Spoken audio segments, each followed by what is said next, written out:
The Oscar Slater case, the crime that shook Scotland and turned the concept of justice upside down. On a cold winter night of December 21, 1908, in the heart of quiet Glasgow, the same residents going about their daily lives heard unfamiliar sounds, the whisper of the wind through the streets, the lingering light of dusk, and a sudden silence that preceded a nightmare that would turn the entire city upside down.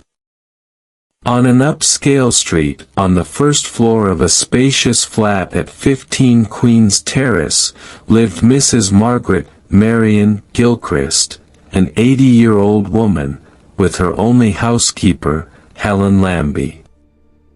The flat was a symbol of peace, until the housekeeper went out for her first small errand of the evening, and returned to find something indescribable. The dining room horror. Helen Lambie returned from a quick errand only to find Mrs. Gilchrist beaten to death in the dining room, blood splattered everywhere.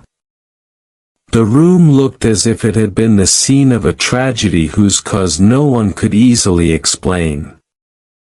There were no obvious signs of forced entry, but valuable jewels were hidden in the safe, untouched.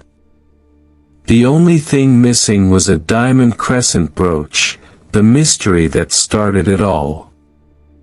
The crime didn't resemble a simple robbery, it bore a strange signature, leading the police to realize that what had happened was more than just pickpocketing, it was a premeditated crime. The witness and the suspect. Soon after the body was found, reports surfaced that several witnesses had seen a man running out of the building shortly after the crime.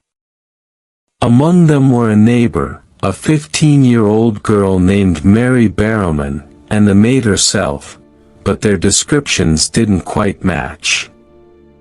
These vague descriptions led the police to begin searching for a man who fit the profile, a stranger, who didn't seem to belong to the local high society. And that's how Oscar Slater came into play. Slater, born Oscar Joseph Lexleiner in Appeln, Germany in 1872, led a mysterious life before arriving in Scotland. He lived in London and claimed various titles, from dental designer to jeweler, but was known to the police as a gambler who hosted games of chance and was associated with unsavory circles. The strange escape.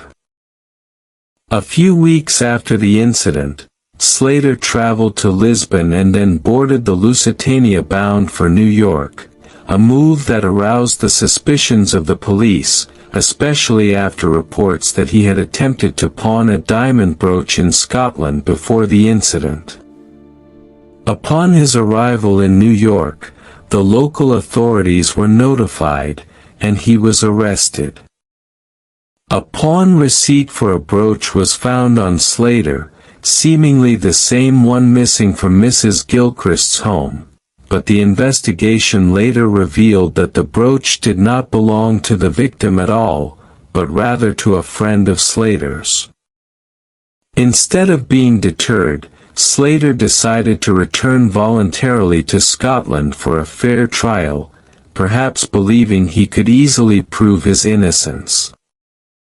But the opposite proved true. A trial without justice. In May 1909, before the High Court in Edinburgh, Slater faced a wall of biased accusations. The prosecution relied heavily on inconsistent testimony from casual witnesses and, more importantly, on his unstable reputation rather than evidence. Although some witnesses attempted to provide evidence in the defense's favor, and Slater had declared his intention to travel to America before the crime, the court found him guilty of murder.